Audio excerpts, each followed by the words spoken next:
फिर हाजिर हो गए हैं एक नए सेशन को लेकर, भारत भूगोल का क्या क्विक रिवीजन। आप किसी भी परीक्षा को, ऐसे आपका इसमें पीटी परीक्षा चल रहा है, उसके लिए क्विक रिवीजन के लिए ये सीरीज बहुत बेहतरीन होने वाली है।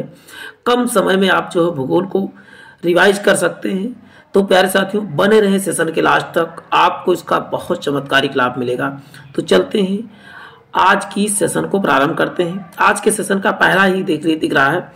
देखिए इसमें मैप भी आपको मिले, पहले मैं दिखा दूँ सेशन को क्या क्या मिलने वाला है। आपको पूरा सब कुछ आपको देखने मैप भी है इसमें, हर चीज़ें जो है क्विक रिवीजन के लिए वन लाइनर के फॉर्म में आपको ला रहा हूँ। देखिए सभी राज्य, जितने भी पड़ोसी राज्य, सबके बारे में आपको जानकारी मिलने वाली है। सबसे लंबा दर्रे कितने हैं, कौन कौन, सब चीज़ें आपको आसानी से इसमें मिल जाएंगी, बस बने रहें। देखिए पहला क्वेश्चन इस पे दिख रहा है, भारत उत्तरी गोलार्ध में, ये चीज़ें याद करके रखना है। और उत्तरी गोलार्ध में कितने, 8 अंश 4 मिनट से 37 अंश 6 मिनट तक है। जबकि उत्तरी, अब अक्षांश की बात करते हैं तो अक्षांश में फिर 68 अंश 7 मिनट से 97 अंश 25 मिनट जो है पूर्वी देशांतर में है। अब इस चीज़ को हम दिखा देते हैं कैसे। आप जानते हो पृथ्वी कैसी गोल है, और वैसे भारत यहाँ से भूमध्य रेखा, इधर क्या है आप बताओगे, कर्क रेखा। कर्क रेखा भारत क्या है ये बताओ। यदि हम 4 भागों बांटे तो इधर क्या है, भारत उत्तर की तरफ स्थित है। और यदि कहा जाए कि देशांतर में, तो देशांतर में आप देखिए इधर पूरब तरफ पड़ता है, तो भारत ये देखो 4 भागों में बांटा गया, तो इधर ये भारत की तरफ पूर्वी देशांतर, पूर्वी तरफ पड़ा। तो देशांतर में पूर्वी में है, लेकिन अक्षांश में किधर पड़ा है, अक्षांशों में आप बताओगे उत्तरी अक्षांश में पड़ा। ये चीज़ें आपको याद करके रखना है प्यारे साथियों। चलते हैं नेक्स्ट बात करते हैं। वही कहा जाए संपूर्ण भारत का अक्षांशीय विस्तार जो है 6 अंश 4 मिनट से 37 अंश 6 मिनट। कैसे, जब हम अंडमान निकोबार द्वीप से लेंगे तब बात होगी। 6 अंश 4 मिनट से 37 अंश 6 मिनट जो है, ये मिनट का चिन्ह जो लगा हुआ है। चलते ही नेक्स्ट देखते प्यार से। वही भारत का क्षेत्रफल बताया जाए, क्षेत्रफल याद करना कर लीजिए, बहुत आता है ये। भारत का क्षेत्रफल 32,87,263 वर्ग किलोमीटर है।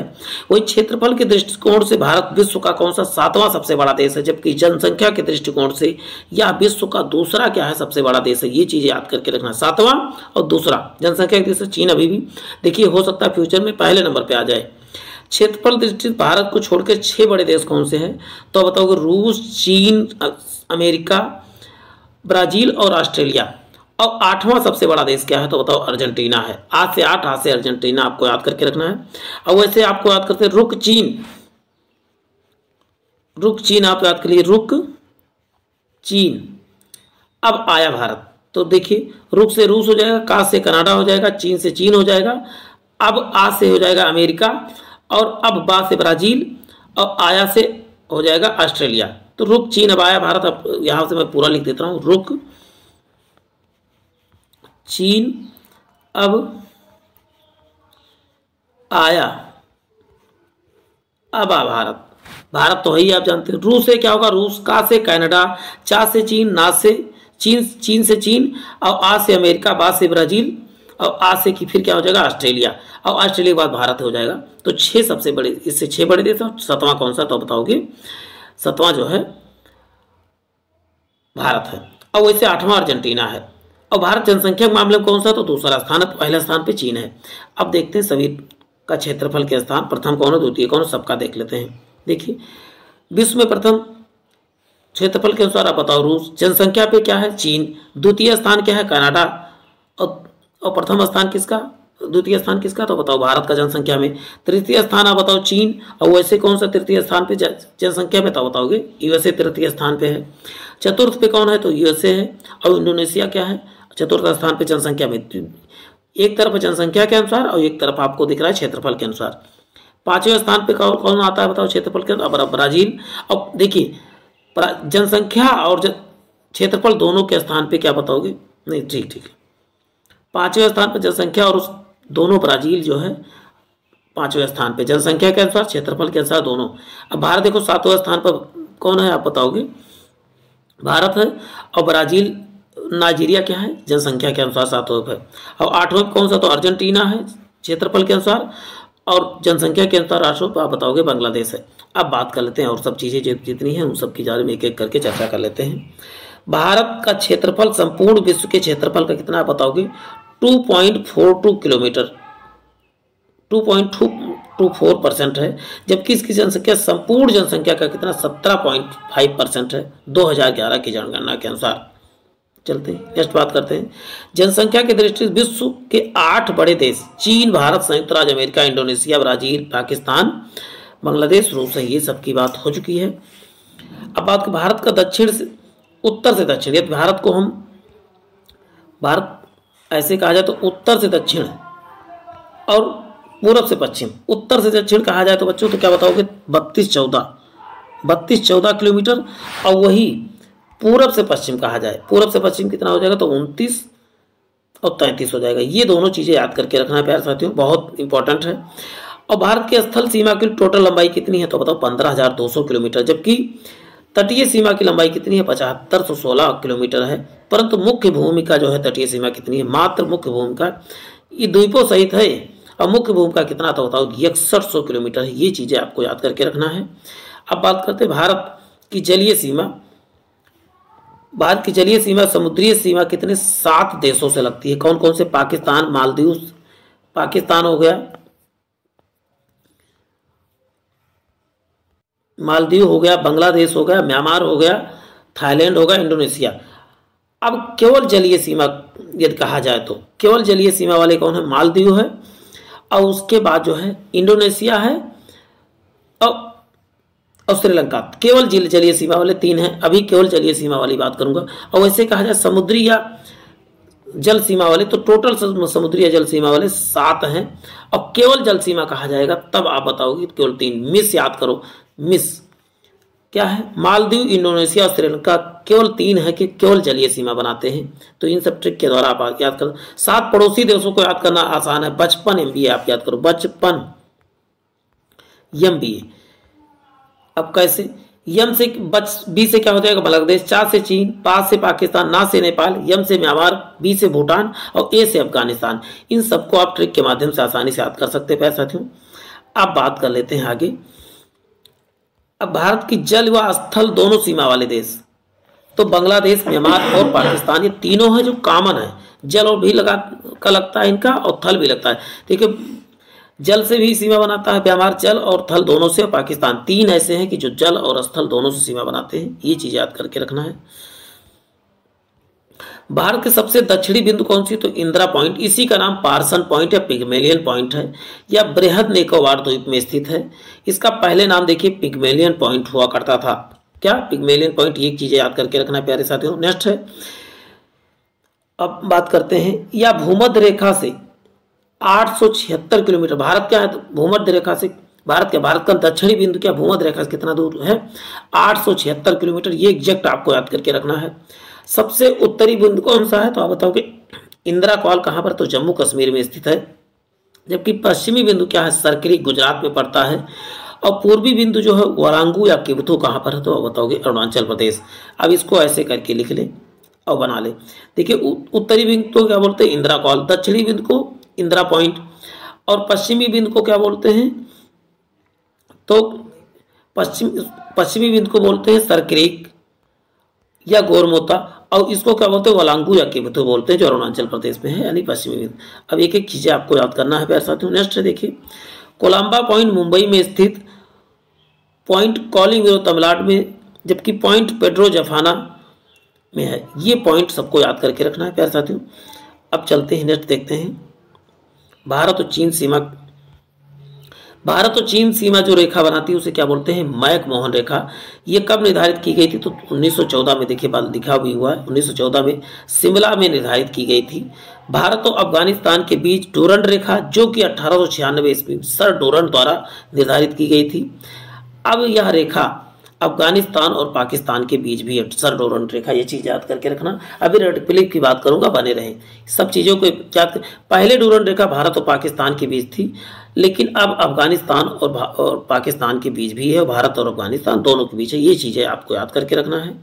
नेक्स्ट है, भारत पाकिस्तान के बीच रेड क्लिप रेखा, जो 15 अगस्त 1947 को सर CJ रेड क्लिप द्वारा जो है निर्धारित की गई है।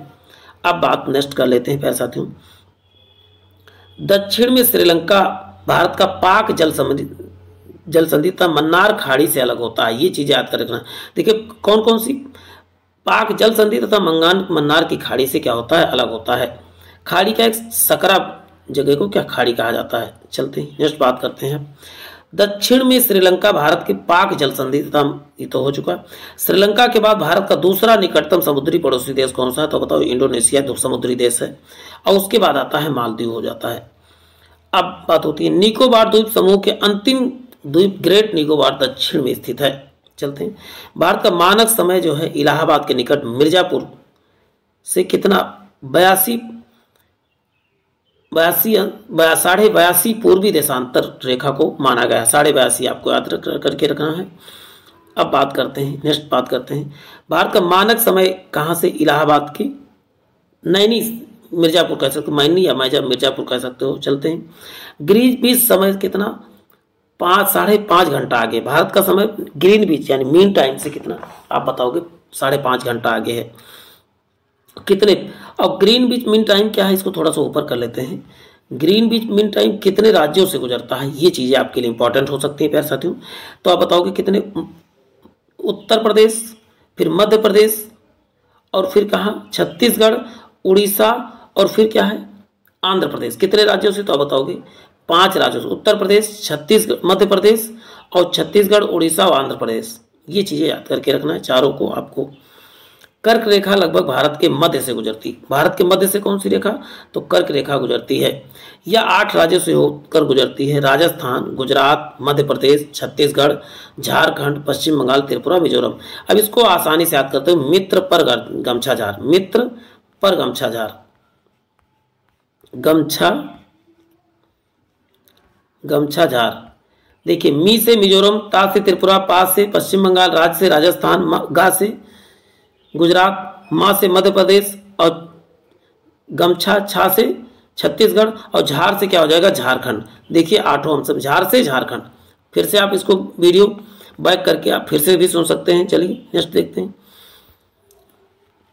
सबका नाम यहाँ पर लिखा हुआ, राजस्थान, गुजरात, मध्य प्रदेश, छत्तीसगढ़, झारखंड, पश्चिम बंगाल, त्रिपुरा, मिजोरम। 8 नाम आपको याद करके रखना है, नहीं तो लिखा रहता है निम्नलिखित में से कौन सा कर्क रेखा पे नहीं स्थित है, ये पूछ लेता है। पृथ्वी की चुंबकीय विषुवत रेखा दक्षिण भारत के त्रिवेंद्रम से गुजरती, कहां से, आप बताओ, त्रिवेंद्रम से गुजरती है। भारतीय उपमहाद्वीप में सम्मिलित देश कौन से हैं, तो आप बताओगे भारत, पाकिस्तान, बांग्लादेश, नेपाल और भूटान क्या है, तो आप बताओगे उपमहाद्वीप में है। कौन से, भारत, पाकिस्तान, बांग्लादेश, नेपाल और भूटान। टोटल उपमहाद्वीप के अंदर कितने आते हैं, तो 1 2 3 4, भारत को लेकर कितने, 5 आते हैं उपमहाद्वीप के अंतर्गत। चलते हैं। सर्वाधिक राज्यों को सीमा लगा राज्य उत्तर प्रदेश है, सबसे अधिक राज्यों से सीमा कौन बनाता है, उत्तर प्रदेश है। इसकी सीमाएं 8 राज्य तथा 1 केंद्र शासित प्रदेश से मिलता है। 8 राज्य का नाम आप देखते हैं कौन कौन सा है, उत्तराखंड, हिमाचल प्रदेश, हरियाणा, राजस्थान, मध्य प्रदेश, छत्तीसगढ़, झारखंड व बिहार से लगती है। और उत्तर की सीमा जो राष्ट्रीय राजधानी क्षेत्र दिल्ली से भी लगती है। ये चीजें याद करके रखना प्यारे साथियों। भारतीय राज्यों में गुजरात राज्य की तट रेखा जो है 1663 किलोमीटर है। इसके बाद आंध्र प्रदेश की तट रेखा कितनी है, आती है। और नेक्स्ट सभी तट रेखाओं को जाने। टोटल कितने तट रेखा वाले राज्य हैं, तो बताओ 9 तट रेखा वाले राज्य हैं।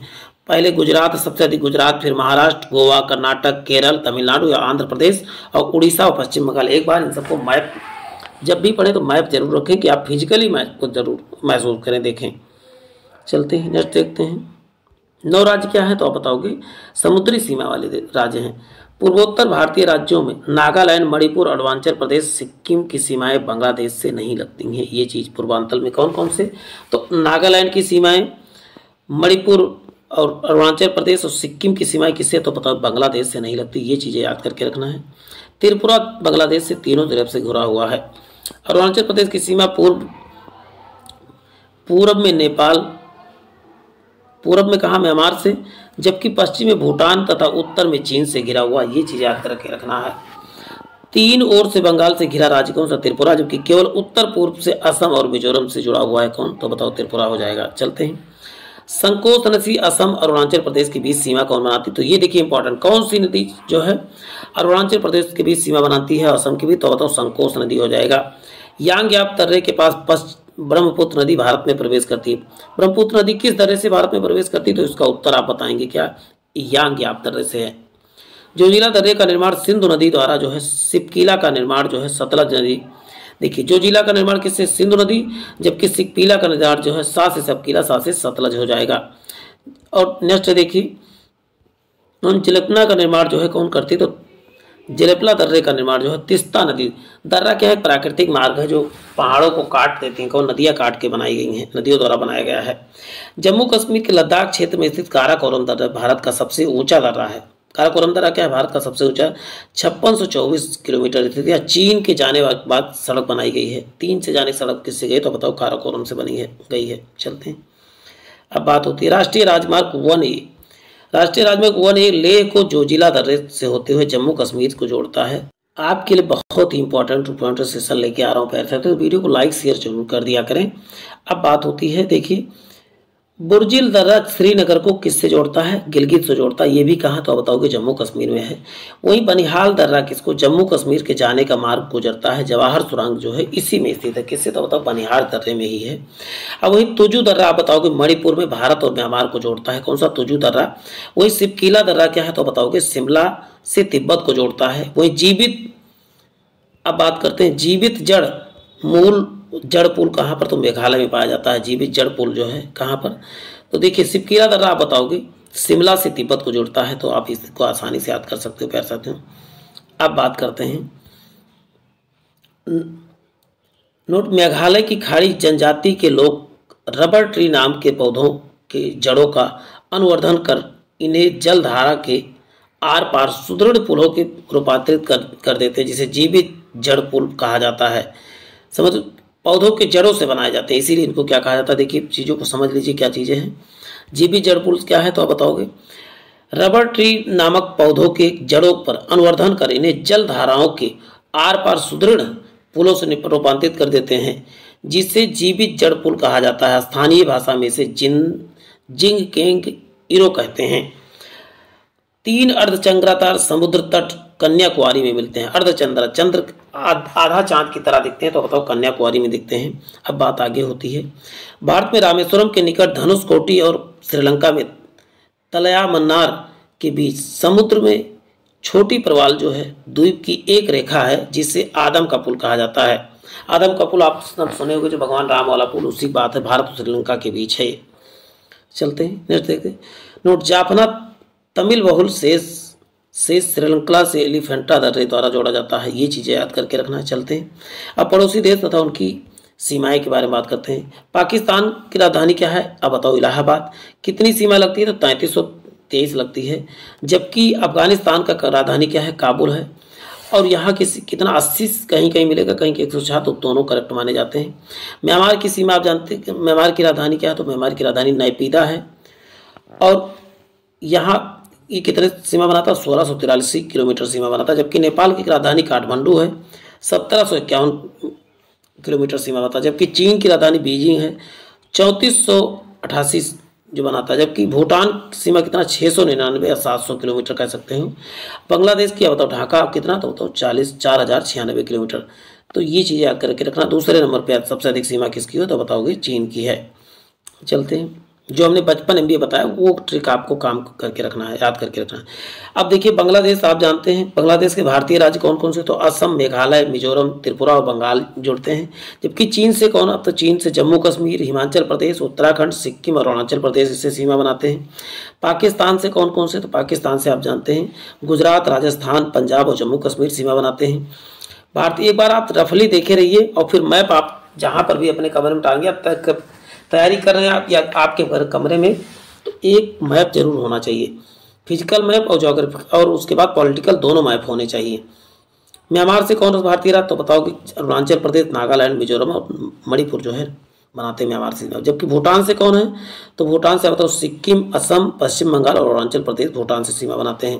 भारतीय राज्य अफगानिस्तान से तो केवल जम्मू कश्मीर, वो भी नाम मात्र का है। अब पाक अधिकृत जम्मू कश्मीर बनाता है, लेकिन भारत वाला नहीं बनाता। चलते हैं अब नेक्स्ट बात करते हैं। अब कुल कितने? भारत से कुल 17 पड़ोसी देश जो है सीमा से जुड़े हैं। अब बात करते हैं पड़ोसी देशों से लगा सबसे संबद्ध राज्य बात करते थे। बांग्लादेश से सबसे अधिक कौन सीमा बनाता तो पश्चिम बंगाल, जबकि चीन से कौन सबसे अधिक तो जम्मू कश्मीर। पाकिस्तान से सबसे ज्यादा कौन तो बताओ राजस्थान। नेपाल से कौन तो बिहार। म्यांमार से सबसे अधिक कौन तो मिजोरम, जबकि भूटान से कौन तो आप बताओ असम। अफगानिस्तान से कौन आप बताओगे जम्मू कश्मीर। तो ये सब चीज़ें याद कर। अब भारत के प्रमुख दर्रों के बारे में बात कर लेते हैं प्यारे साथियों। भारत के प्रमुख दर्रों को दो भागों में बांटा, एक हिमालयी पर्वतीय दर्रा, एक होता प्रायद्वीपीय पठार के दर्रे। अब बात करते हैं, देखो दर्रा किसे कहते हैं।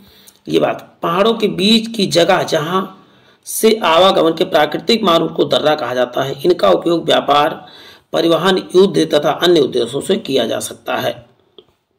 अब बात करते हैं हिमालयी दर्रे कौन कौन से। हिमालयी दर्रे कौन से तो जम्मू कश्मीर या लद्दाख के दर्रे की बात करें। काराकोरम दर्रा कहाँ पर तो यह भारत का सबसे ऊंचा दर्रा है, 56 से 54 किलोमीटर इसकी लंबाई। यह लद्दाख क्षेत्र में स्थित है, वास्तव में अब लद्दाख में ही है। काराकोरम पर्वत श्रेणी में स्थित है। पाक अधिकृत कश्मीर को तथा चीन को कौन जोड़ता है तो बताओ काराकोरम दर्रा। अब यहाँ पर बात करते हैं बुर्जिला दर्रा। बुर्जिला जिला किससे जोड़ता है या बुर्जिल दर्रा इसे कहते हैं। श्रीनगर को किससे तो आप बताओगे गिलगित को जोड़ता है। इसकी कुल ऊंचाई 4100 मीटर है। ये चीज़ें जो जिला कहाँ है, जो जिला आप बताओ ये जम्मू कश्मीर में बुर्जिल याद करके रखना है। जबकि जो जिला भी ये क्या है जम्मू कश्मीर जास्कर पर्वत श्रेणी में स्थित है। कश्मीर घाटी को किससे लेह से जोड़ता है। इसकी ऊंचाई कितना 3528 किलोमीटर है। इसका निर्माण सिंधु नदी पर हुआ है, सिंधु नदी द्वारा हुआ है। देखो दर्रा कौन बनाती तो बताओ नदियाँ क्या है, पहाड़ को काट काट कर दर्रा का निर्माण कर देती। बात चलते हैं। अब बात होती है पीर पंजाल श्रेणी। पीर पंजाल श्रेणी में स्थित पीर पंजाल श्रेणी, अब इसकी ऊंचाई कितना है 3490 किलो। यह कुल गांव से कोठी को जोड़ती है। ये चीज याद करके रखना है। यह अरुणाचल प्रदेश में है। पीर पंजाल पर्वत श्रेणी स्थित है। ये कहाँ पीर पंजाल तो पीर पंजाल श्रेणी में स्थित है। जम्मू कश्मीर को कहाँ पर तो बताओ जम्मू कश्मीर को, जम्मू को श्रीनगर से जोड़ता है। जवाहर सुरंग इसी नदी में स्थित है। इसकी ऊंचाई क्या है तो देखिए याद करके रखना तो बनिहाल दर्रा से क्या, और इसमें पीर पंजाल भी जम्मू कश्मीर में। ये चीजें याद करके रखना है। चलते हैं नेक्स्ट देख देते हैं। उत्तराखंड के दर्रे के बारे में बात कर लेते हैं प्यारे साथियों। उत्तराखंड की कौन से, ये सभी उत्तराखंड के ही बारे में बात हो। पिथौरागढ़ को तिब्बत से जोड़ता है। कौन सा लिपलोक। उत्तराखंड में कैसे याद करोगे नीलिमा, नीलिमा। नी से क्या होगा नीति दर्रा, ली से लिपलोक दर्रा और माँ से क्या हो जाएगा माना दर्रा। नी से नीलिमा दर्रा। ही आपने जो है नीलिमा का ट्रिक देखा किसका उत्तराखंड से समझ जो ट्रिक है नीलिमा। नी से फिर से मैं रिवाइज कर रहा हूँ, नी से नीतिला और ली से लिपलोक और माँ से मानाला। ये चीज़ें आपने देखा। आप सबको एक एक डिस्क्रिप्टिव देख लेते हैं। पहले लिपलोक दर्रा के बारे में जाते हैं। पिथौरागढ़ को तिब्बत से जोड़ता है। इसकी ऊंचाई कितना 5334 किलोमीटर। कैलाश पर्वत व मानसरोवर जाने वाले यात्री इसी मार्ग से जाते हैं। आपने जाना। अब बात करते हैं, अभी माना दर्रे की बात किया था तो माना दर्रे को भी देख लेते हैं। माना दर्रा क्या है तो ये माना गांव से या माड़ा गांव को तिब्बत से जोड़ता है। इसकी ऊंचाई 5545 मीटर है। अब बात करते हैं नीति। तीसरा दर्रा क्या है नीति। उत्तराखंड को तिब्बत से भी जोड़ता है, तीनों तिब्बत से ही जोड़ते हैं और इसकी ऊंचाई 5068 मीटर है। चलते हैं अब बात करते हैं सिक्किम के प्रमुख दर्रों के बारे में बात करते हैं प्यारे साथियों। सिक्किम के दर्रे कौन है तो पहला आप लो नाथुला। नाथुला सिक्किम को चुंबी घाटी से जोड़ता है। इसकी ऊंचाई क्या है 43 से 10 मीटर है। अब बात करते हैं जिलेपला की बात। जिलेपला क्या है सिक्किम को भूटान से जोड़ता है। इसकी ऊंचाई कितना 4270 है। और तीस्ता नदी, ये किसके द्वारा निर्माण किया तो तीस्ता नदी के द्वारा इसका निर्माण हुआ है। तो कौन कौन से आपने दर्रे देखा तो सिक्किम के नाथुला दर्रा और जिलेपला दर्रा कहाँ के तो बताओ सिक्किम के दर्रे हैं। अब हम बात करते हैं अरुणाचल प्रदेश के दर्रे की बात करने जा रहे हैं। कौन से तो आप बताओगे बोमडीला दर्रा और यहाँ क्या था। आप कॉपी में नोट करके 2 से 3 बार आप रिवाइज करेंगे आपको पक्का याद हो जाएगा। अरुणाचल प्रदेश के तवांग को तिब्बत से जोड़ता है। इसकी ऊंचाई 2217 मीटर है। जबकि यांग्याक दर्रे पर भारत को तिब्बत सीमा पर स्थित है। इस ब्रह्मपुत्र नदी का प्रवेश द्वार इसी से यांग्याक दर्रे से ही होता है। अब बात करते हैं डिफू दर्रा। डिफू दर्रा भी जो है अरुणाचल प्रदेश का ही। आप बताओ कि भारत और म्यांमार को कौन जोड़ता है तो बताओगे डिफू दर्रा ही जोड़ता है। अब मणिपुर के दर्रे हैं। मणिपुर के दर्रे कौन कौन से केवल एक आपको याद करना तुजू दर्रा। इम्फाल को तांबू और म्यांमार से जाने का मार्ग इसी से गुजरता है। अब हिमाचल प्रदेश के कौन कौन से दर्रे हैं तो आप बताओगे सिपकीला दर्रा क्या है हिमाचल शिमला से तिब्बत को जोड़ता है। जास्कर पर्वत श्रेणी इसी में स्थित है। इसकी ऊंचाई क्या है? 4300 मीटर है। सतलज नदी का प्रवेश द्वार यहीं से होता है। अब सिपकिला के बाद अरुणाचल प्रदेश के बाद क्या कहते हैं? बाड़ालाचा और एक रोहतांग दर्रा, ये तीनों आपके लिए इंपॉर्टेंट हैं प्यारे साथियों। मंडी को लेह से कौन जोड़ता है? बताओ। बाड़ालाचा जोड़ता है। जास्कर पर्वत श्रृंखला जो है इसी पर स्थित है। इसकी ऊंचाई क्या है? 4843 है। जबकि रोहतांग दर्रे के बाद पीर पंजाल श्रेणी इसी में स्थित है। मनाली को लेह से कौन जोड़ता है? तो बताओ पीर पंजाल। इसकी ऊंचाई 4620 किलोमीटर है। अब प्रायद्वीपीय भारत के जितने भी हैं दर्रे उनको देख लेते, ज़्यादा इसमें है नहीं। महाराष्ट्र के दर्रे पहले देखते हैं। महाराष्ट्र का कौन है? थाल घाट और भोर घाट। मुंबई को नासिक से जोड़ता है कौन सा? थाल घाट। इसकी ऊंचाई कितना है? 583। नागपुर कोलकाता रेल मार्ग इसी से गुजरता है। अब थाल घाट और भोर घाट दोनों याद रख के रखना, कई बार आए हुए हैं। चलते हैं। भोर घाट क्या? मुंबई को पुणे तथा चेन्नई से कौन जोड़ता है? बताओ। भोर घाट जोड़ता है। जबकि थाल घाट किसको? मुंबई से नासिक जोड़ता है। दोनों मुंबई कॉमन है, पहले नासिक है, दूसरे में पुणे और चेन्नई है। चलते हैं। अब ये देखिए, मुंबई और पुणे बेलगांव चेन्नई रेल मार्ग क्या है? इसी सड़क मार्ग से गुजरता है। केरल के दर्रे कौन से हैं? देखिए वहाँ पर भोर घाट था और कौन सा था? भोर घाट और पाल घाट था। यहाँ पर अब आ गया क्या है? पाल घाट। अच्छा, केले का क्या लगाते हैं पकाने के लिए? तो पाल लगाते हैं। तो केला केरल को केला मान लीजिए। तो पाल घाट तो आपको तो केरल में है। कोझीकोड को कोयम्बटूर से जोड़ता है। इसकी ऊंचाई 300 मीटर है। अन्नामलाई और नीलगिरी पहाड़ियाँ इसी बीच में स्थित है। कालीकट चित्तौड़ कोयम्बटूर का मार्ग रेल मार्ग यहीं से गुजरता है। सेनकोटा दर्रा तो ये कहाँ पर पड़ेगा? तो सेनकोटा दर्रा ये भी जो है केरल में ही पड़ेगा। तिरुवनंतपुरम को मथुरा से जोड़ता है। इलायची पहाड़ियाँ जो है इसी में स्थित है। इसकी ऊंचाई 210 मीटर है। अब नेक्स्ट टॉपिक आपका है भारत के प्रमुख जलप्रपात व झरनों के बारे में बात कर लेते हैं। अब पहला केरल और कर्नाटक की जो बार बार पूछे, भारत में सर्वाधिक जलप्रपात केरल तथा कर्नाटक राज्य में है। ये चीज़ें आपको इंपॉर्टेंट साबित होगी प्यारे साथियों। सबसे अधिक कहाँ पर है? तो केरल और कर्नाटक। सबसे ज़्यादा केरल, दूसरे नंबर पर कर्नाटक में सबसे अधिक क्या है? तो जलप्रपात या झरने हैं। अभी हम झीलों के बारे में भी बात करेंगे, बने रहिएगा एक एक। अब बात करते हैं कुंचिकल जलप्रपात। कुंचिकल जलप्रपात कहाँ पर? तो आप बताओ। भारत का सबसे ऊंचा जलप्रपात आप बताओ कुंचिकल जलप्रपात है। और वही बताओ कुंचिकल जलप्रपात की ऊंचाई कितनी है? तो 455 मीटर है या 1493 फुट है। कुंचिकल जलप्रपात केरल राज्य के उडुपी या शिवमोगा जिले के बाराही नदी पर स्थित है। कुंचिकल किस नदी पर? तो बताओ बराही नदी। और कहाँ? तो बताओ केरल में स्थित है। अब बात करते हैं बरछी पानी जलप्रपात या बरही पानी जलप्रपात कहाँ पर है? तो बरही या बरछी पानी जलप्रपात या दूसरा सबसे ऊंचा जो है जलप्रपात है। बरेही पानी जलप्रपात की ऊंचाई 399 मीटर है। बरेही पानी जलप्रपात उड़ीसा के मयूरभंज के बुध बलंगा नदी पर स्थित है। ये चीज़ें याद करें। दूसरी सबसे ऊंची है कहाँ पर? तो अब तो उड़ीसा में है। देखिए आप डायरेक्ट हम चाहते तो बता देते किस राज्य में, लेकिन अब वो ट्रेंड खत्म होगा। धीरे धीरे आपको डिस्क्रिप्टिव पूछे तो आपको डिस्क्रिप्टिव पढ़ना भी है। लासियांग जलप्रपात भारत के तीसरा सबसे ऊंचा जलप्रपात है। लांगसियांग जलप्रपात की ऊंचाई 337 मीटर है या 1106 फुट है। लांगसियांग जलप्रपात मेघालय की गारो खासी पहाड़ी की किन्सी नदी पर स्थित है। ये चीज़ें आकर नदी द्वारा बनाया जाता है। अब दूध सागर आपने तीसरा सबसे बड़ा देखा। अब बात हो रही है चौथे सबसे बड़े की बात हो रही है।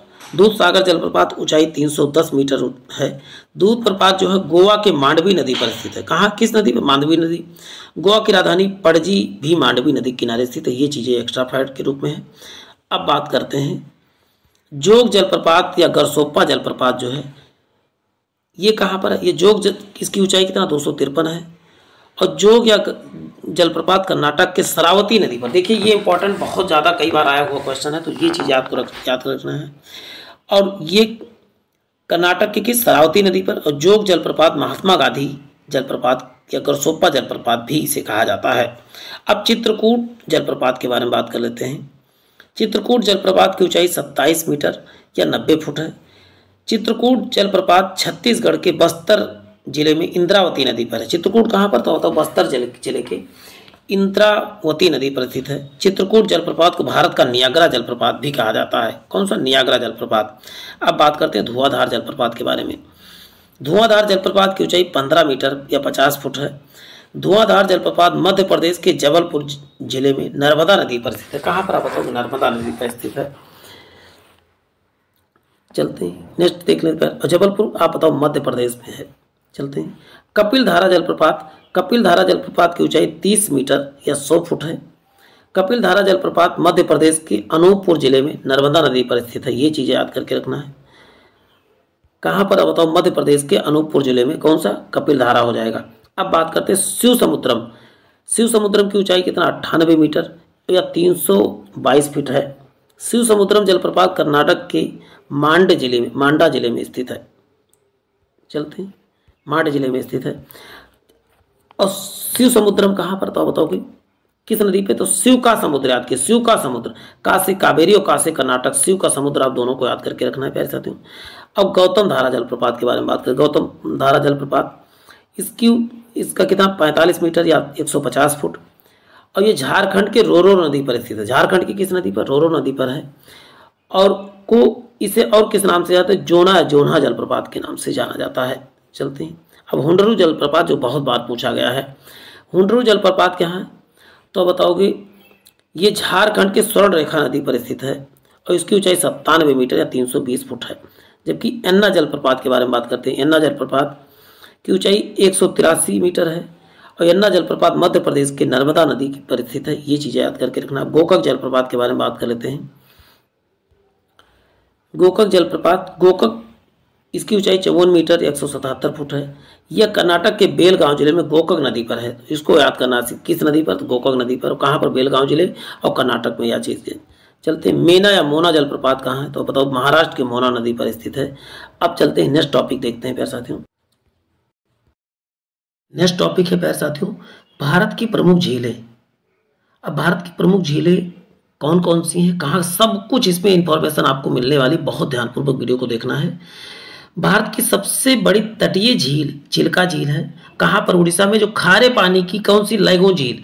खारे पानी की सबसे बड़ी लैगून झील। ये चीजें याद कर रखना। नौसेना का प्रशिक्षण केंद्र यहीं पर है। इसको जल कहाँ से प्राप्त होता? तो चिल्का झील को तो दाया तथा भार्गवी नदी से जो है जल प्राप्त होता है। इस झील की लंबाई 65 वर्ग किलोमीटर है, जबकि चौड़ाई कितनी है बताओगे?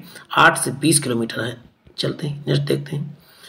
अब बात करें भारत की सबसे अधिक खारे पानी की झील सांभर झील। कहाँ पर? राजस्थान। इसका क्षेत्रफल 230 वर्ग किलोमीटर है। चलते हैं, नेक्स्ट देखते हैं प्यारे साथियों। भारत की सबसे बड़ी मीठे पानी की झील उलर झील। कहाँ? जम्मू कश्मीर। इसका क्षेत्रफल कितना हो जाएगा? तो क्षेत्रफल आप बताओ 160 जो है वर्ग किलोमीटर। तुलबुल परियोजना जो है इसी पर स्थित है। भारत की सबसे बड़ी कृत्रिम झील गोविंद सागर झील पंजाब के रोपड़ जिले में सतलज नदी पर भाखड़ा नागल बांध जो है इसी पर निर्मित हुआ है। किस पे? तो बताओ गोविंद सागर झील पर ही निर्मित हुआ है। अब बात कर लेते हैं और भी जो है इंपॉर्टेंट फैक्ट के बारे में। वह लानर फार्म में बालसन क्या है, प्लाया क्या है, सब कुछ जानकारी मिलना है।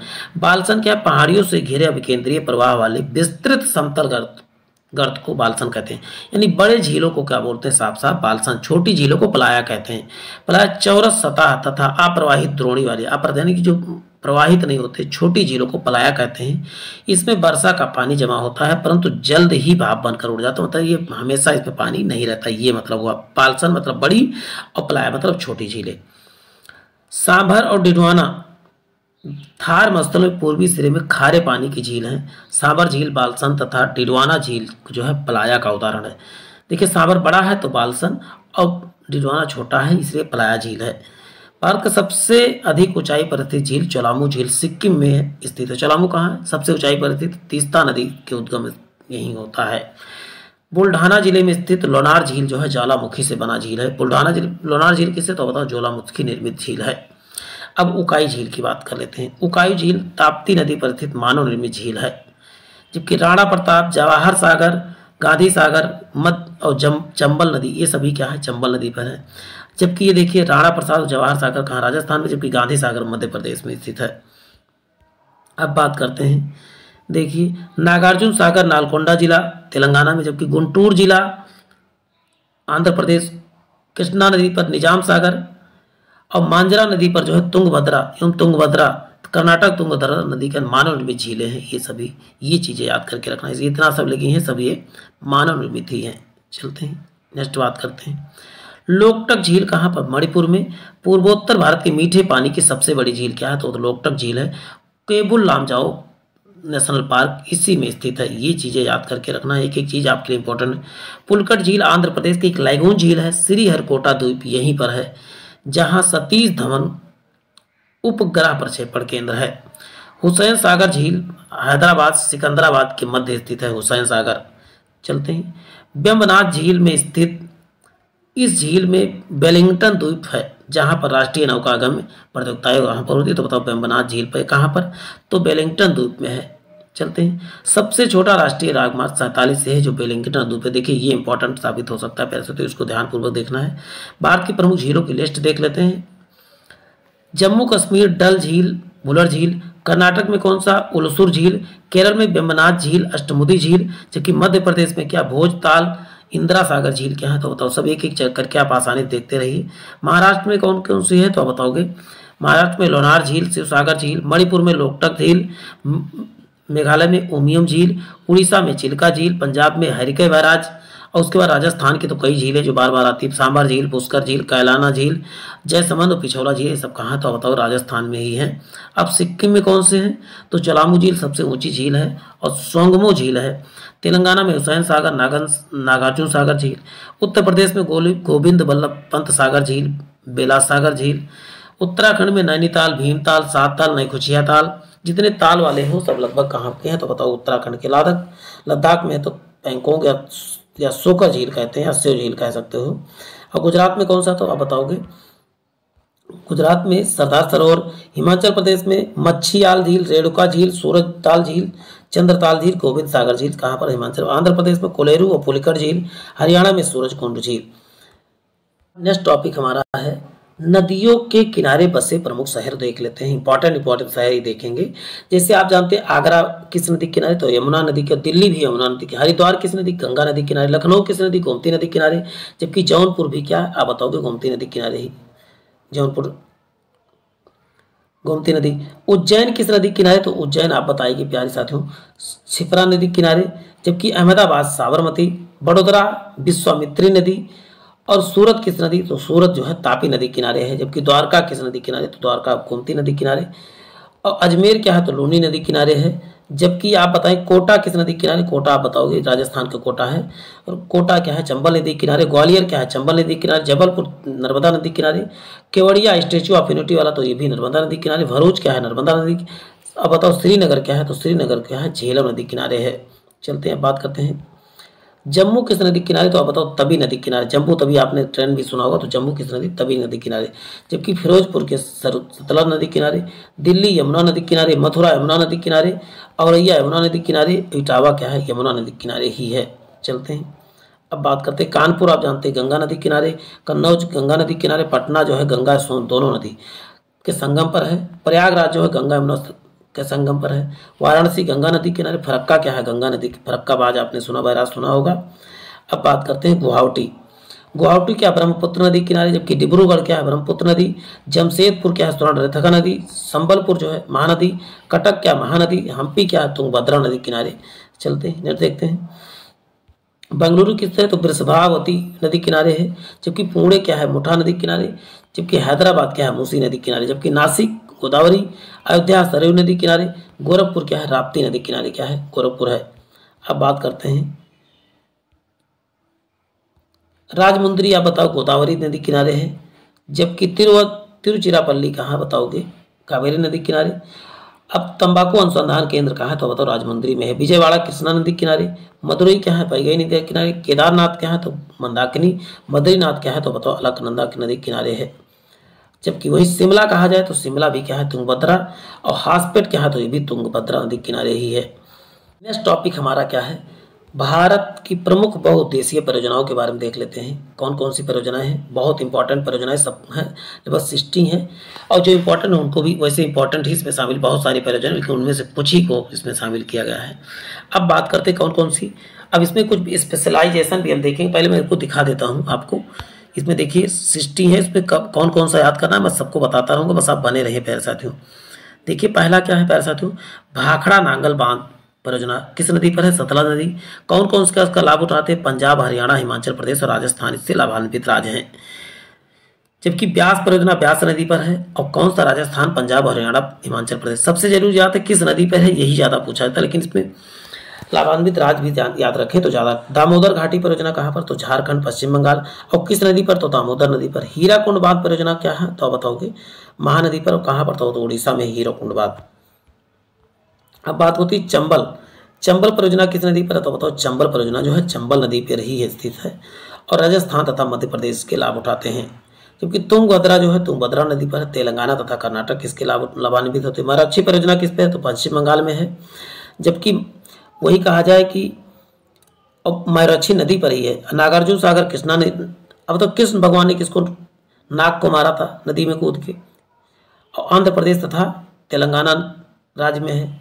कोसी परियोजना कोसी नदी पर, बिहार और नेपाल इससे लाभ उठाते हैं। गंडक परियोजना किससे, गंडक नदी पर। और बिहार नेपाल इस पे जो है लाभान्वित राज्य है।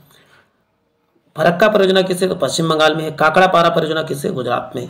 एक चीज आपके लिए इंपॉर्टेंट प्यारे साथियों, तवा परियोजना कहाँ पर, तो तवा पे ही है और मध्य प्रदेश में है। मध्य प्रदेश का लाभान्वित राज्य है। नागलपुर सप्तगिरी जो है कोराडी नदी पे है, महाराष्ट्र में है। इंदिरा गांधी नहर परियोजना जो है राजस्थान, पंजाब और हरियाणा है, सतलज नदी पर है। उकाई परियोजना ताप्ती नदी पर है और ये गुजरात में स्थित है। जबकि पोचमपाद परियोजना कहाँ है, कर्नाटक में, गोदावरी नदी पर स्थित है। माल प्रभाव घाट प्रभाव बाल प्रभा नदी पर, कर्नाटक में ही है। महानदी डेल्टा परियोजना आप बताओ उड़ीसा में है। जबकि रिहंद बांध जो है रिहंद नदी पर, उत्तर प्रदेश में। एक एक चीजें आपको ध्यानपूर्वक देखते रहिएगा प्यारे साथियों। अब कुंडा परियोजना ये कहाँ, तमिलनाडु में है, कुंडा नदी पर है। दुर्गा बैराज परियोजना कहाँ, पश्चिम बंगाल में। आज दुर्गा पूजा कहाँ का फेवरेट त्यौहार है, तो आप बताओ कि पश्चिम बंगाल। तो ऐसे दुर्गा बैराज भी आप समझ जाइएगा कहाँ पर, तो पश्चिम बंगाल, झारखंड, दो की परियोजना। इडुक्की परियोजना आप बताओगे केरल में है, पेरियार नदी पर है। टिहरी बांध परियोजना भागीरथी उत्तराखंड में है। माता टीला बांध परियोजना जो है बेतवा नदी पर, उत्तर प्रदेश और मध्य प्रदेश से है। जबकि कोयना नदी पर है, महाराष्ट्र में है। रामगंगा क्या है, रामगंगा नदी पर है। ऊपरी कृष्णा परियोजना जो है कर्नाटक में, अलमाटी बांध इसी बना हुआ है। चलते हैं नेट पे देखते हैं प्यारे साथियों। अब भीमा परियोजना आप बताओ महाराष्ट्र में है और पवना नदी पर है। भद्रा परियोजना भद्रा नदी पर है। और जबकि जायकवाड़ी जो है गोदावरी नदी पर है। जबकि रंजीत सागर बांध किस पर है, तो पंजाब में है और रावी नदी पर है। रात से रंजीत, रात से रावी। हिडकल परियोजना आप बताओ, हिडकल कर्नाटक में है। जबकि सतलज परियोजना जो है जम्मू कश्मीर में और चिनाब नदी पर है। और नाप्ता झाकरी हिमाचल प्रदेश में, सतलज नदी पर। पनामा परियोजना जो है गुजरात में स्थित पनामा नदी पर है। ये चीजें एक एक याद करके रखना है प्यारे साथियों। अब कोल डैम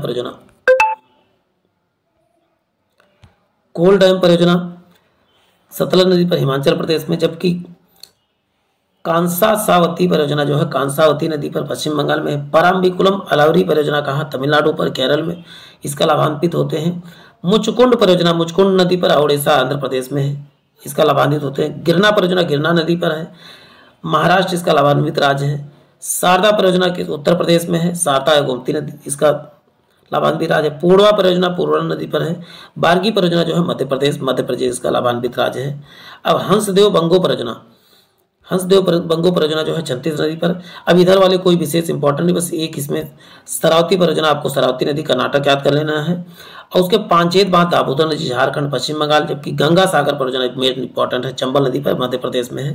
जबकि बाण सागर, इसको कहीं के बाण सागर लिखा, बिहार, उत्तर प्रदेश, मध्य प्रदेश। सोन नदी द्वारा पर बना हुआ है परियोजना। अब बात आगे करते हैं। नर्मदा परियोजना किस पे, नर्मदा, मध्य प्रदेश, गुजरात इसके लाभान्वित राज्य हैं। राणा प्रताप सागर परियोजना चंबल नदी पर है, ये राजस्थान में है। जवाहर सागर परियोजना किस पे, राजस्थान में। सरहिंद नहर परियोजना हरियाणा में है। जबकि तुलोल परियोजना क्या है, जम्मू कश्मीर में। कहाँ पर, झेलम नदी पर बना हुआ। दुलास्ती जम्मू कश्मीर, चिनाब नदी पर। जबकि तिलैया क्या है, झारखंड, बराकर नदी पर बना हुआ है। अब अन्य जो है चीजें जान लेते हैं इसके बारे में। सरदार सरोवर परियोजना नर्मदा नदी, गुजरात, मध्य प्रदेश, महाराष्ट्र, राजस्थान तक फैल इसका विस्तार है।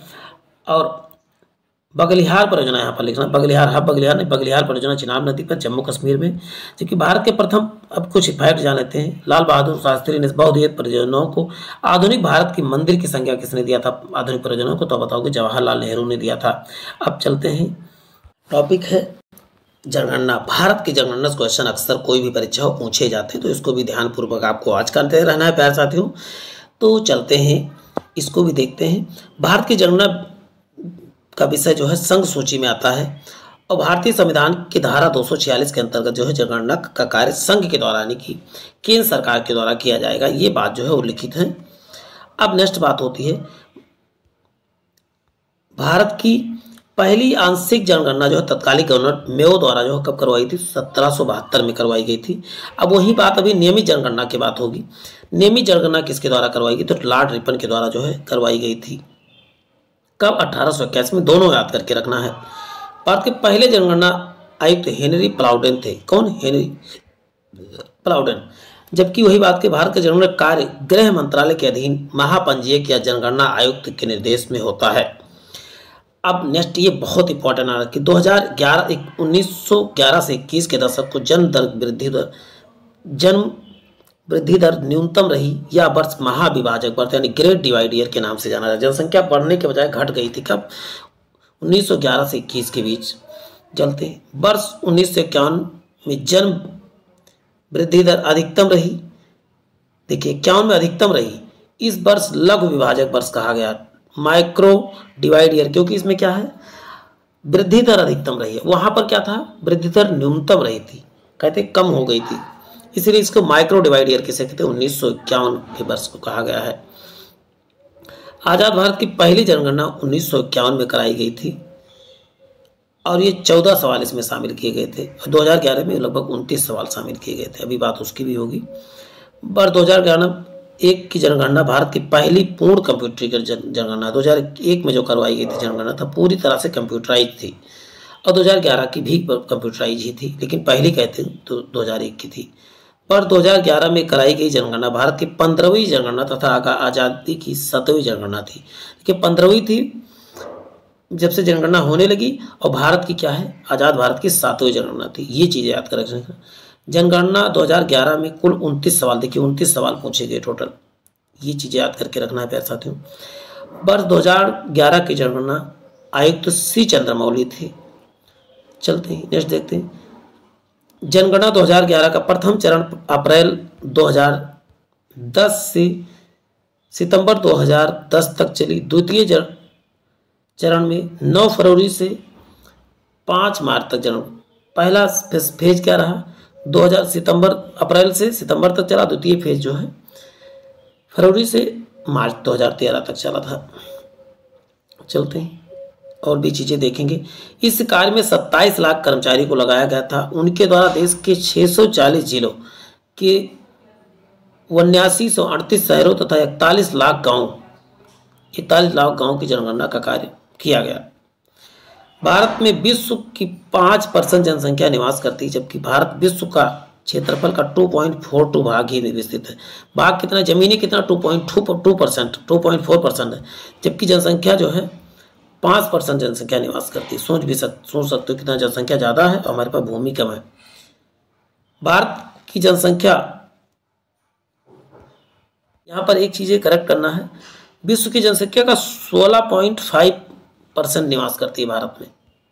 ये चीज़ याद करके रखना है। 5 नहीं केवल 16.5% निवास करती है। भारत जनसंख्या में America, Indonesia, Brazil, Pakistan, Bangladesh एवं जापान की कुल जनसंख्या के बराबर है। सोच सकते हैं आप। नागालैंड ऐसा एकमात्र राज्य है जहां जनसंख्या की कमी है। केवल नागालैंड में ही जनसंख्या कमी आई और कहीं नहीं।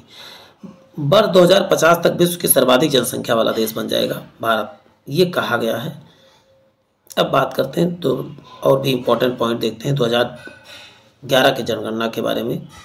अब देखिए 2011 की जनगणना 15वीं राष्ट्रीय जनगणना है। आज़ादी के बाद यह 7वीं जनगणना यह केंद्र और राज्य सरकारों की योजनाओं बनाने की बहुमूल्य जानकारी को तैयार करने तथा नीतियाँ प्रदान करती हैं।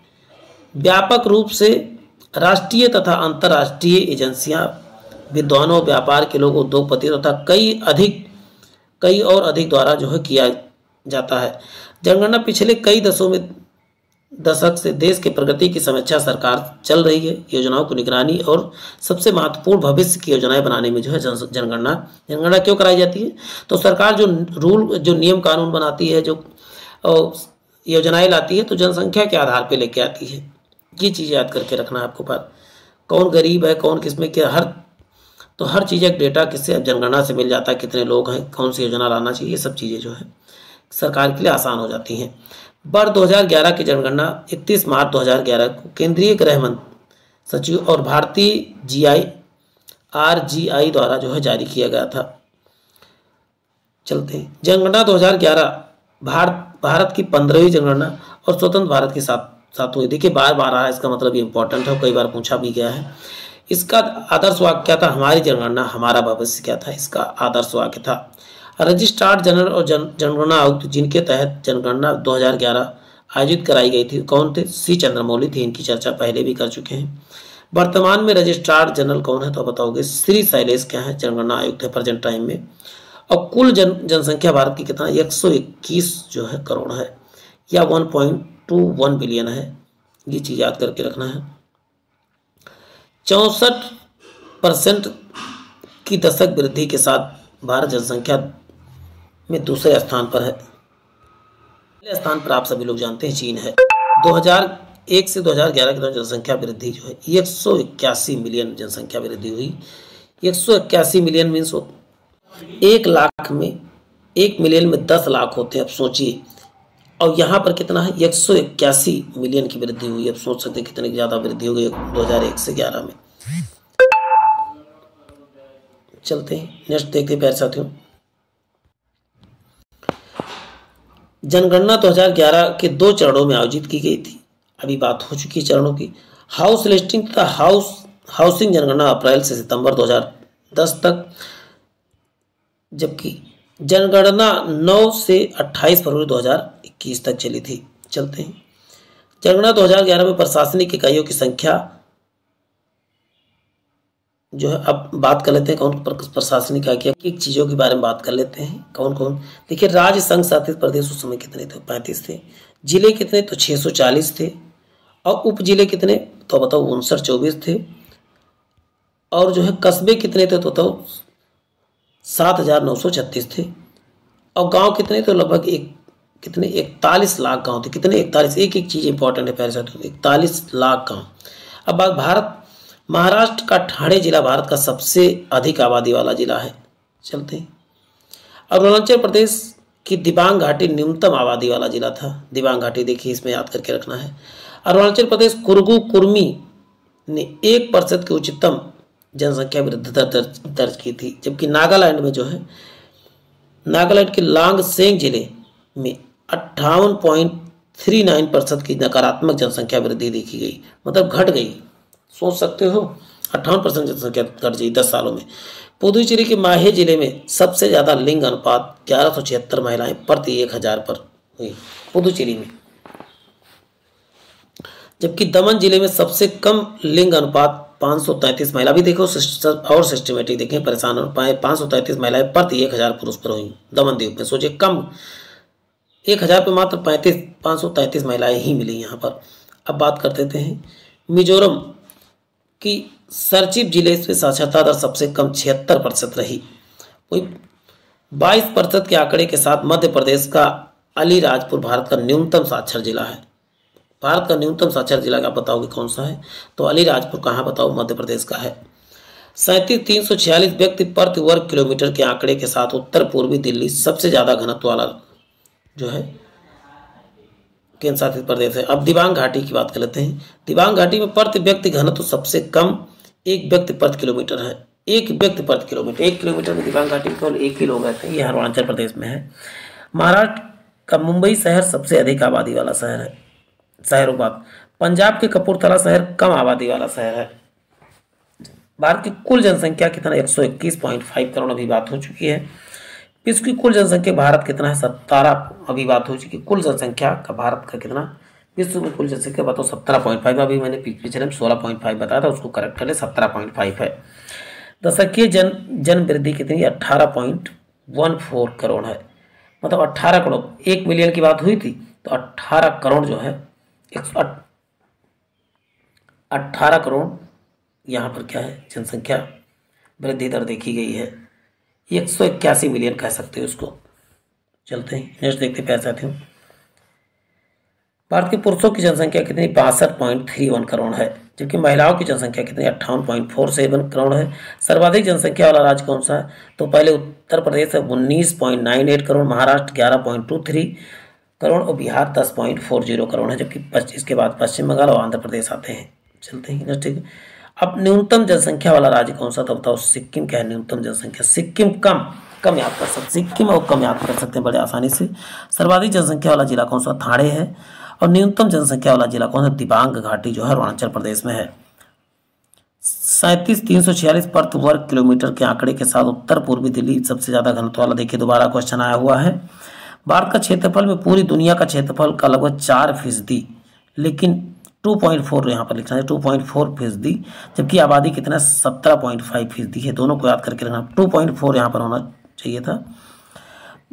अब पिछली जनगणना के आंकड़ों 16.8% था विश्व की जनसंख्या का, आपकी देखो 17.5 हो गया है। मौजूदा आबादी कितना 1 अरब 100 करोड़ का 1 अरब 21 करोड़ है। 2001 से 2011 में भारत की जनसंख्या 6% की दर से 18 करोड़ बढ़ी। 6% की दर से कितना 18 करोड़ बढ़ी। अब बात करते हैं 1991 से 2001 में वृद्धि दर 21.5% थी, जो 4% की कमी आई है। अब 16% वृद्धि हुई अब की बार लगभग। अब बात करते हैं भारत और चीन की आबादी का अंतर 10 साल में घटकर 23 करोड़ 80 लाख से 13 करोड़ 10 लाख रह गया है। जनसंख्या के आधार पर उत्तर प्रदेश भारत का सबसे बड़ा राज्य, जहां देश की कुल जनसंख्या का 16% लोग रहते हैं। कुल जनसंख्या 16% लोग लगभग रहते हैं। चलते हैं उत्तर प्रदेश का। सभी राज्यों की आबादी बढ़ी, सिर्फ नागालैंड का क्या हुआ, नकारात्मक वृद्धि। ये सब कंक्लूजन है कह सकते हैं। 1911 के दशक में के बाद ये पहला मौका है जब पिछले दशकों के मुकाबले 2011 की जनसंख्या सबसे कम रही है। चलते हैं कुल आबादी में बच्चों का प्रतिशत गिरा, यानी कि देश में उर्वरता कम हुई, मतलब बच्चे पैदा करने की दर कम हुई है। देश की कुल लिंगानुपात 1971 से अब तक का सबसे ऊंचे स्तर 940 पहुंचा। लिंगानुपात अब तक 940 का 943 है, यहाँ 943 लिखना है। ये चीज याद करके रखना है प्यारे साथियों। नेक्स्ट ये साल 2021 से 7 पॉइंट का इजाफा हुआ है। चलते हैं नेक्स्ट देखते हैं प्यारे साथियों। बच्चों का लिंगानुपात घटा, जबकि भारत का सबसे निचले स्तर पर है। स्वतंत्र भारत से सबसे निचला स्तर पर लिंगानुपात इस बार हुआ है। अब बात करते हैं पंजाब और हरियाणा के पिछले दशक में लिंगानुपात बढ़ा, लेकिन ये भी पूरे देश में सबसे कम है। हरियाणा के झज्जर जिले में जो है 774 है लिंगानुपात। अब बात करें भारत की साक्षरता दर 10% बढ़कर 74%, 64 से 74 हो गया। पिछले 10 सालों में पुरुषों के मुकाबले 24 लाख महिलाएं ज्यादा साक्षर हुई हैं। कितनी 24 लाख। बिहार और अरुणाचल प्रदेश में राज्यों में सबसे कम साक्षरता है, जबकि कुल आबादी के मुताबिक उत्तर प्रदेश का सबसे बड़ा राज्य है।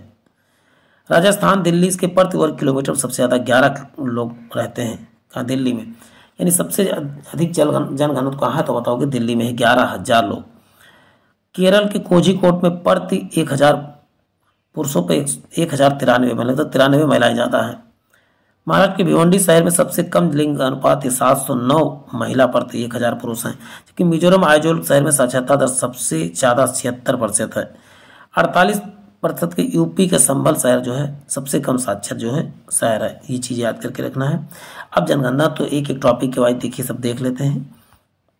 अभी तो हमने मिक्स देखा, अब उसके बाद सब चीजें एक सिस्टमेटिक देखने वाले हैं, बने रहें। अब बात करते हैं, देखिए भारत का जनसंख्या का ना तो भारत का कितना है तो 382 वर्ग किलोमीटर है। अब वही चीजें कहा जाए कि सर्वाधिक जनघनत्व के कहाँ का, तो बिहार का कितना, बिहार के बाद आता है 1104, बंगाल आता है 1028, केरल आता है 860, और वही न्यूनतम जनघनत्व किसका, अरुणाचल प्रदेश 17 व्यक्ति पर वर्ग किलोमीटर है। सर्वाधिक जनघनत्व वाला जिला कौन, उत्तरी पूर्वी जिला है। दिल्ली का उत्तरी पूर्व जिला कौन सा, सर्वाधिक जनघनत्व वाला जिला। न्यूनतम घनत्व वाला जिला कौन है तो बताओ दिबांग घाटी अरुणाचल प्रदेश, 1 किलोमीटर प्रति 1 व्यक्ति। अब बात होती है लिंगानुपात के बारे में बात कर लेते हैं। लिंगानुपात यहाँ कितना है 943, याद करके रखना, 940 नहीं 943।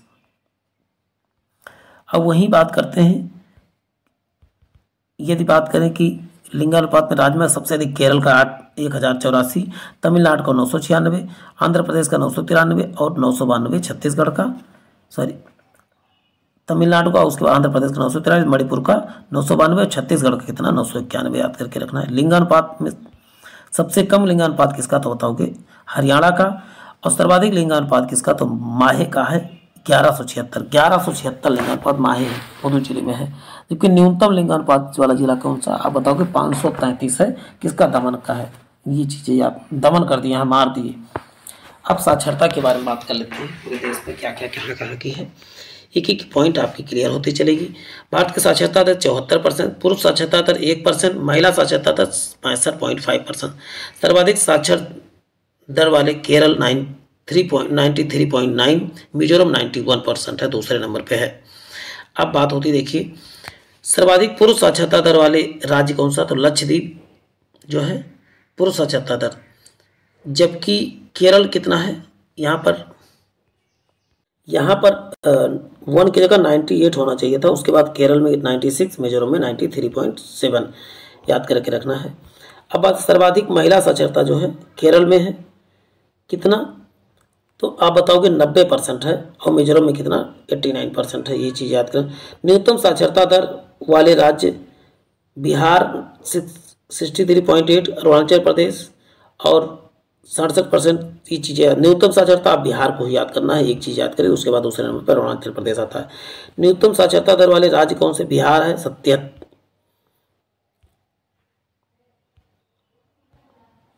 न्यूनतम पुरुष 73.4, अरुणाचल प्रदेश 73.7 आता है। फिर आप बात करते हैं न्यूनतम महिला साक्षरता दर, राजस्थान का 52.7, और फिर बिहार का आता है दूसरा नंबर। सर्वाधिक साक्षरता दर वाला जिला कौन सा, सरजीप मिजोरम में सर्वाधिक साक्षरता दर वाला जिला। न्यूनतम साक्षरता दर वाला जिला कौन सा, तो अलीराजपुर है न्यूनतम साक्षरता जिला, ये चीज़ें याद करके रखना है। अब जनगणना केंद्र शासित प्रदेशों के बारे में बात कर लेते हैं। अब बात करते हैं देखिए सर्वाधिक जनसंख्या वाला केंद्र शासित प्रदेश का आप दिल्ली बताएंगे 1.16 करोड़। न्यूनतम जनसंख्या वाला केंद्र शासित प्रदेश का बताओगे लक्षद्वीप 47,000 व्यक्ति केवल रहते हैं। न्यूनतम जनसंख्या घनत्व वाला राज्य अंडमान निकोबार द्वीप 46 प्रति वर्ग किलोमीटर है। सर्वाधिक साक्षरता वाला केंद्र शासित प्रदेश लक्षद्वीप है, कितना 92% साक्षर है यहाँ पर, ये चीज़ याद करके रखना है। न्यूनतम साक्षर केंद्र शासित प्रदेश कौन सा, दादर एवं नगर हवेली है 77% है। अब दशकीय वृद्धि की बात कर लेते हैं, कौन कौन सा सर्वाधिक दशकीय वृद्धि आप बताओगे कहाँ पर, मेघालय में है, और उसके बाद अरुणाचल प्रदेश में, उसके बाद बिहार में। सबसे कितना परसेंट, मेघालय में 27%, और बताओ अरुणाचल प्रदेश में क्या है 26%, और वहीं जम्मू कश्मीर में क्या है 23%, मिजोरम में 23.5। न्यूनतम दशकीय वृद्धि कहाँ पर हुई, तो बताओ नागालैंड में घट गई है 0.6% घटी है, केरल में 4.9, गोवा में 8.2, आंध्र प्रदेश में 11%, और सिक्किम में कितना बताओ 12.9%। ग्रामीण जनसंख्या और शहरी जनसंख्या के बारे में बात कर लेते हैं। सर्वाधिक ग्रामीण जनसंख्या वाले 5 राज्य कौन है, सबसे अधिक कहाँ पर ग्रामीण जनसंख्या, हिमाचल प्रदेश, दूसरे नंबर बिहार, तीसरे नंबर असम, चौथे नंबर पर उड़ीसा, और पांचवें नंबर पर मेघालय। और सर्वाधिक नगरीय जनसंख्या वाले 5 राज्य कौन से हैं, तो 5 राज्य, पहला क्या है गोवा, सर्वाधिक नगरीय जनसंख्या 62%, मिजोरम, तमिलनाडु, उसके बाद केरल, और उसके बाद महाराष्ट्र। सबसे अधिक कहाँ पर, तो बताओ गोवा में ही, दूसरे नंबर पर मिजोरम, याद करके रखना है। अब सर्वाधिक नगरीय जनसंख्या कहाँ का है, तो सर्वाधिक नगरीय जनसंख्या बताओ महाराष्ट्र में है, और दूसरे नंबर उत्तर प्रदेश में नगरीय जनसंख्या है, और तीसरे नंबर तमिलनाडु, और चौथे नंबर पर पश्चिम बंगाल, और पांचवें नंबर पर आंध्र प्रदेश हो जाएगा। अब बात न्यूनतम नगरीय जनसंख्या कहाँ पर है, न्यूनतम नगरीय जनसंख्या पहले सिक्किम में सबसे कम है न्यूनतम नगर, और दूसरे नंबर अरुणाचल प्रदेश, और तीसरे नंबर नागालैंड, चौथे नंबर मिजोरम, और पांचवें नंबर पर मेघालय। सबसे कम नगरीय जनसंख्या बताओगे सिक्किम, दूसरे नंबर पर आंध्र प्रदेश, याद करके रखना है एक चीज़ें। अब अनुसूचित जाति एवं जनजातियों के बारे में बात करते हैं। सबसे अधिक अनुसूचित जाति व अनुसूचित जनजाति, केवल अनुसूचित जाति एवं जनजाति बारे। अब 5 क्रम पहले हम अनुसूचित जाति में यानी एससी के बारे में देख लेते हैं। सबसे अधिक एससी कहाँ पर बताओगे, पंजाब में 31.9%, दूसरे नंबर पर क्या है हिमाचल प्रदेश में 80 है शेड्यूल कास्ट, और तीसरे नंबर पर बताओगे पश्चिम बंगाल, चौथे पर उत्तर प्रदेश, और पांचवें नंबर पे क्या आता है आपका, पांचवें नंबर हरियाणा आता है। अब अनुसूचित जनजाति, सर्वाधिक अनुसूचित जनजाति बात, सबसे कम, ये जो देखा आपने प्रतिशत में देखा, अब हम इसको जो है संख्या में देख लेंगे, जनसंख्या के आधार पर। वहां प्रतिशत में देखा जनसंख्या प्रतिशत, अब देखो उत्तर प्रदेश में संख्या के आधार पर सबसे अधिक उत्तर प्रदेश में, और पश्चिम बंगाल, फिर बिहार, तमिलनाडु, फिर आंध्र प्रदेश। अब बात करते हैं, अब यहाँ पर देखिए नागालैंड एवं अरुणाचल प्रदेश में कोई भी अनुसूचित जातियाँ नहीं पाई जाती है, अनुसूचित। अब अनुसूचित जनजाति के बारे में बात कर देते हैं। एसटी के 5 राज्य, सबसे अधिक कहाँ एसटी पाई जाती है, तो बताओ मध्य प्रदेश में सबसे अधिक एसटी पाई जाती है, दूसरे में महाराष्ट्र, तीसरे में उड़ीसा, चौथे नंबर, यहाँ पर चौथा पांचवा दोनों लिखा है, लेकिन आपको 3 तक ज़्यादा पूछे जाते हैं, कोई जरूरी ज़्यादा याद करने नहीं। अब देखिए झारखंड झारखंड में अनुसूचित यानी एसटी जनसंख्या के मामले में 6ठे स्थान पर है, जबकि इसकी जनसंख्या जो है 8,06,45,000 जो है। चलते हैं अब बात करें जनसंख्या प्रतिशत के आधार पर, देखते हैं घटते क्रम में। सबसे अधिक कहाँ मिजोरम में पाई जाती है अनुसूचित जनजाति एसटी, तो फिर नागालैंड में, उसके बाद मेघालय, उसके बाद अरुणाचल प्रदेश, फिर मणिपुर में पाई जाती है। सुपर फास्ट रिवीजन के लिए बहुत बेहतरीन। अब एसटी वाले बात करते हैं। एसटी जनसंख्या प्रतिशत मामले में झारखंड जो है 11वें स्थान पर है। नोट, हरियाणा और पंजाब में कोई भी अनुसूचित जनजातियां नहीं पाई जाती हैं। एक टॉपिक आपके लिए होमवर्क के रूप में, आपको इसको खुद वीडियो रोक के एक एक टॉपिक पढ़ना है, 5 मिनट लगेगा। ये मैं हर वीडियो में एक टॉपिक आपको होमवर्क देता रहता हूँ, आप ध्यानपूर्वक इसको पढ़िएगा और वीडियो रोक के ध्यानपूर्वक पढ़ के ही जाइएगा। यदि वीडियो आप भी पूरा देख लिए हैं तो पूरा वीडियो आप अच्छे से वॉच कीजिए। कोई भी चीज़ पढ़िए आप अच्छे से वॉच कीजिए, अन्यथा ना पढ़िए तो ज़्यादा सही है।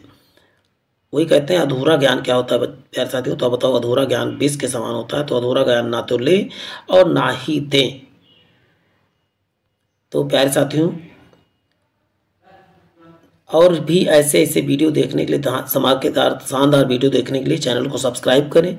और जिन भाई बहनों ने अभी तक बेल आइकन नहीं दबाया, बेल आइकन को दबा लें कि जिससे आपको सही समय पे नोटिफिकेशन मिलता रहे और आप इसका लाभ उठा सके। तो आज के लिए इतना ही, फिर मिलते हैं। जय हिंद, जय भारत।